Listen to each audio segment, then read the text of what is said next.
ರಾಜಕೀಯದ ಬೆಳವಣಿಗೆ ಈಗ ದೂರದ ದೆಹಲಿಯಲ್ಲಿ ಆಗ್ತಾ ಇದೆ. ಪ್ರಮುಖವಾಗಿ ಎಐಸಿಸಿ ಕಚೇರಿಯಲ್ಲಿ ಎಐಸಿಸಿ ಅಧ್ಯಕ್ಷರ ಮನೆಯಲ್ಲಿ ಇವತ್ತು ಸಾಕಷ್ಟು ಬೆಳವಣಿಗೆ ಇತ್ತು, ಸಾಕಷ್ಟು ಡೆವಲಪ್ಮೆಂಟ್ ಇತ್ತು. ಮುಖ್ಯಮಂತ್ರಿ ಸಿದ್ದರಾಮಯ್ಯನವರು ಇವತ್ತು ಎಐಸಿಸಿ ಅಧ್ಯಕ್ಷ ಮಲ್ಲಿಕಾರ್ಜುನ್ ಖರ್ಗೆ ಅವ್ರನ್ನ ಭೇಟಿ ಮಾಡಿದರು. ಈ ಸಂದರ್ಭದಲ್ಲಿ ಏನಾಯಿತು? ಅಫ್ಕೋರ್ಸ್ ಸಂಪುಟ ಪುನರ್ರಚನೆ ಬಗ್ಗೆ ಸಾಕಷ್ಟು ಮಾತುಗಳು ಕೇಳಿಬರ್ತಾ ಇದೆ.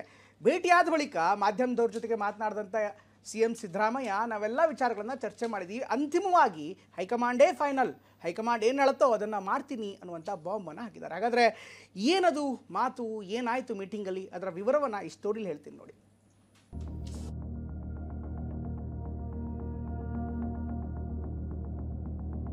ರಾಜ್ಯಾಧ್ಯಕ್ಷ ರಾಷ್ಟ್ರಾಧ್ಯಕ್ಷ ಭೇಟಿ ಮಾಡೋದು ಸ್ವಾಭಾವಿಕ. ಪಾರ್ಟಿ ಇದ್ರೆ ನಾವು ನೀವೆಲ್ಲ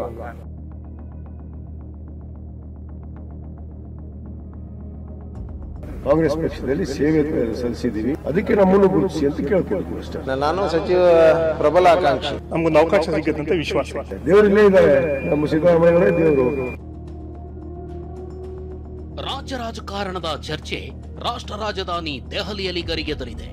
ರಾಜ್ಯ ಸರ್ಕಾರ 2.5 ವರ್ಷ ಪೂರೈಸುತ್ತಿರೋ ಹೊತ್ತಲ್ಲೇ ಕಾಂಗ್ರೆಸ್ ಹೈಕಮಾಂಡ್ ಅಂಗಳದಲ್ಲಿ ಕೈಪಡೆಯ ಬೆಳವಣಿಗೆಗಳು ತೀವ್ರ ರೂಪ ತಾಳಿವೆ. ವಿಷಯ ಏನು ಅಂದ್ರೆ, ಕಳೆದ ಶನಿವಾರ ಸಿಎಂ ಸಿದ್ದರಾಮಯ್ಯ ರಾಹುಲ್ ಗಾಂಧಿ ಅವರನ್ನ ಭೇಟಿಯಾಗಿ ಸಂಪುಟ ಪುನರ್ರಚನೆ ಪ್ರಸ್ತಾಪ ಇಟ್ಟಿದ್ರು. ಇದಾದ ಬಳಿಕ ರಾಹುಲ್ ಗಾಂಧಿ ಸಂಪುಟದ ಕೀಲಿಯನ್ನ ಖರ್ಗೆ ಕೈಲಿ ಕೊಟ್ಟಿದ್ರು. ಈ ಬೆನ್ನಲ್ಲೇ ಖರ್ಗೆ ನಿವಾಸಕ್ಕೆ ನಾಯಕರ ರೌಂಡ್ಸ್ ಜೋರಾಗಿ ನಡೀತಿದೆ.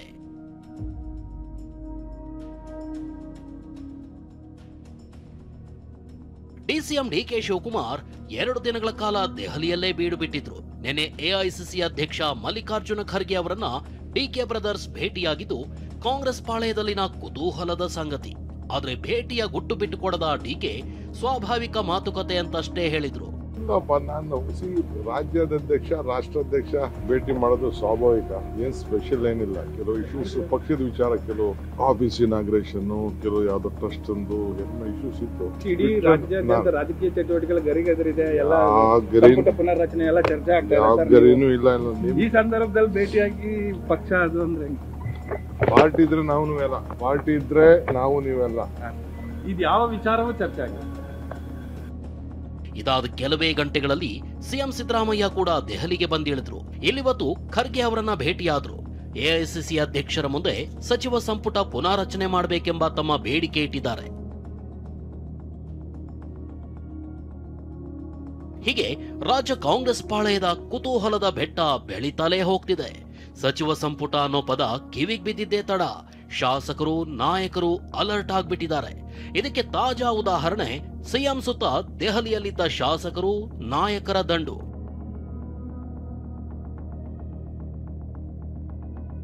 ದೆಹಲಿಯಲ್ಲಿ ಮಾತ್ರವಲ್ಲ, ಸಿದ್ದರಾಮಯ್ಯ ಬೆಂಗಳೂರು ಬಿಡೋ ಮುನ್ನ ಸಿಎಂ ನಿವಾಸಕ್ಕೆ ಶಾಸಕರ ಪರೇಡ್ ನಡೆಯಿತು.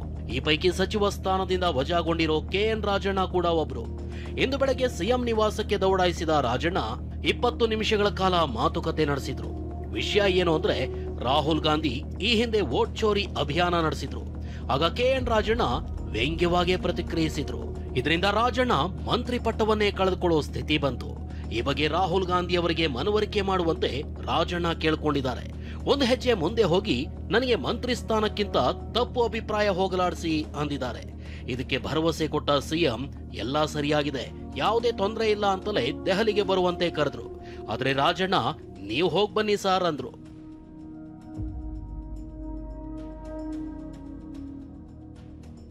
ಹೀಗೆ ಇಬ್ಬರು ಚರ್ಚೆ ನಡೆಸ್ತಿದ್ರೆ ಸಚಿವ ಎಚ್.ಸಿ. ಮಹದೇವಪ್ಪ ಎಂಟ್ರಿ ಕೊಟ್ರು. ತಮ್ಮದೇ ಸ್ಟೈಲ್ ನಲ್ಲಿ ಈ ವೇಳೆ ಏನಿಬ್ರೆ ಸಪರೇಟ್ ಮೀಟಿಂಗ್ ಮಾಡ್ತಾ ಇದ್ದೀರಿ ಅಂತ ಪ್ರಶ್ನಿಸಿದ್ರು. ಆಗ ಪ್ರತಿಕ್ರಿಯಿಸಿದ ಸಿಎಂ ನನ್ನ ರಾಜಣ್ಣ ನಡುವೆ ಒಳಗೊಂದು ಹೊರಗೊಂದು ಇಲ್ಲ ಅಂತ ಚಟಾಕಿ ಸಿಡಿಸಿದ್ರು. ಈ ನಡುವೆ ರಾಜ್ಯ ಕಾಂಗ್ರೆಸ್ ಪಾಳೆಯದ ರಾಜಕೀಯ ರಂಗೇರಿದೆ. ಶಾಸಕರು ತಾವು ಕೂಡ ಸಚಿವರಾಗಬೇಕು ಅನ್ನೋ ಆಸೆಯನ್ನ ಬಹಿರಂಗವಾಗಿ ಬಿಚ್ಚಿಟ್ಟಿದ್ದಾರೆ. ಅನೇಕರು ದೆಹಲಿಯಲ್ಲಿ ಲಾಬಿ ನಡೆಸಿದ್ರೆ ಇನ್ ಕೆಲವರು ರಾಜ್ಯದಿಂದಲೇ ಸಚಿವ ಸ್ಥಾನಕ್ಕೆ ಗಾಳ ಹಾಕ್ತಿದ್ದಾರೆ. ನಮಗೂ ಅವಕಾಶ ಕೊಡಿ ಅಂತಲೇ ಸಿಎಂ ಹಾಗೂ ಡಿಸಿಎಂ ಅವರೇ ನಮಗೆ ದೇವರು ಅಂತಿದ್ದಾರೆ. ಕಳೆದ 50 ವರ್ಷದಿಂದ ನನ್ನ ತಂದೆ, ನನ್ನ ತಾಯಿ, ನಾನು ಕಾಂಗ್ರೆಸ್ ಪಕ್ಷದಲ್ಲೇ ಭದ್ರ ಒಂದು ಬುನಾದಿಯಾಗಿ ಕಾಂಗ್ರೆಸ್ ಪಕ್ಷದಲ್ಲಿ ನಾವು ಇದ್ದೀವಿ. ಕಾಂಗ್ರೆಸ್ ಪಕ್ಷದಲ್ಲಿ ಸೇವೆ ಸಲ್ಲಿಸಿದ್ದೀವಿ, ಅದಕ್ಕೆ ನಮ್ಮನ್ನು ಗುರುತಿಸಿ ಅಂತ ಕೇಳ್ಕೊಂಡಿದ್ವಿ ಅಷ್ಟೇ. ವಿಶ್ವಾಸ ಇದೆ ಸರ್? ವಿಶ್ವಾಸ ಖಂಡಿತವಾಗಿ ಇದೆ. ದೇವರಿಲ್ಲೇ ಇದ್ದಾರೆ, ನಮ್ಮ ಸಿದ್ದರಾಮಯ್ಯವರೇ ದೇವರು, ಡಿಕೆ ಶಿವಕುಮಾರ್ ಅವರೇ ದೇವರು, ಮತ್ತೆ ಯಾರು? ಖಂಡಿತವಾಗಿ ಕೂಡ ನಾನು ಈಗಲೂ ಹೇಳ್ತೀನಿ, ನಾನು ಸಚಿವ ಪ್ರಬಲ ಆಕಾಂಕ್ಷಿ. ಖಂಡಿತವಾಗಿ ಕೂಡ ನನ್ನದಷ್ಟೇ ಅಲ್ಲ ಬೇಡಿಕೆ, ಈ ಭಾಗದ ಜನರ ಬೇಡಿಕೆ ಇದೆ. ನೀವು ಸತತವಾಗಿ 3 ಬಾರಿ ಆರಿಸಿ ಬಂದಿದ್ದೀರಿ. ನಮ್ಮ ದಲಿತ ಮುಖಂಡರು, ನಮ್ಮ ಹಿಂದುಳಿದವರು, ಅಲ್ಪಸಂಖ್ಯಾತರು, ನಮ್ಮ ಅನೇಕ ಕಡು ಬಡವರು, ಎಲ್ಲ ಜಾತಿ ಜನಾಂಗದವರು ಕೂಡ ಒತ್ತಡ ಮೇಲಿನ ಮೇಲೆ ಮಾಡ್ತಾ ಇದ್ದಾರೆ. ಅನೇಕ ಹಿಂದೂಗಳು ಎಲ್ಲರೂ ಒತ್ತಡ ಹಾಕ್ತಾ ಇದ್ದಾರೆ. ಈಗಾಗಲೇ ನಾವು ಹೇಳಿದ್ವಿ, ಯಾವಾಗ ಸಚಿವ ಸಂಪುಟ ತೀರ್ಮಾನ ಆಗುತ್ತೆ ಆ ಸಂದರ್ಭದಲ್ಲಿ ನಮಗೊಂದು ಅವಕಾಶ ಸಿಗುತ್ತೆ ಅಂತ ವಿಶ್ವಾಸ ಇದೆ. ಶಾಸಕರಾದವರಿಗೆ ಸಚಿವರಾಗಬೇಕು ಅನ್ನೋ ಅಭಿಲಾಷೆ, ಮಹತ್ವಾಕಾಂಕ್ಷೆ ಇರೋದು ಸಾಮಾನ್ಯ. ಹೀಗಾಗಿಯೇ ಪುನರ್ರಚನೆ ಎಂಬ ಸದ್ದು ಹೊರಬರ್ತಿದ್ದಂತೆ ತಾವ್ಯಾಕೆ ಮಂತ್ರಿಗಿರಿ ಶಕ್ತರು ಅನ್ನೋ ಬಗ್ಗೆ ಶಾಸಕರ ವಾದ ಶುರುವಾಗುತ್ತೆ. ರಾಜ್ಯದಲ್ಲೂ ಕೂಡ ಇಂಥದ್ದೇ ರೇಸ್ ಶುರುವಾಗಿದ್ದು, ಅದ್ಯಾರಿಗೆ ಅದ್ಯಾವಾಗ ಲಕ್ ಒಲಿದು ಬರಲಿದೆ, ಇನ್ಯಾರಿಗೆ ಕೊಕ್ ಸಿಗಲಿದೆ ಅನ್ನೋದು ದೆಹಲಿ ಕಾಂಗ್ರೆಸ್ ಕಚೇರಿಯ ಗುಡ್ಡೇ ಸರಿ. ದೆಹಲಿಯಿಂದ ಮಹೇಶ್ ಜೊತೆ ಪ್ರಮೋದ್, TV9 ಬೆಂಗಳೂರು.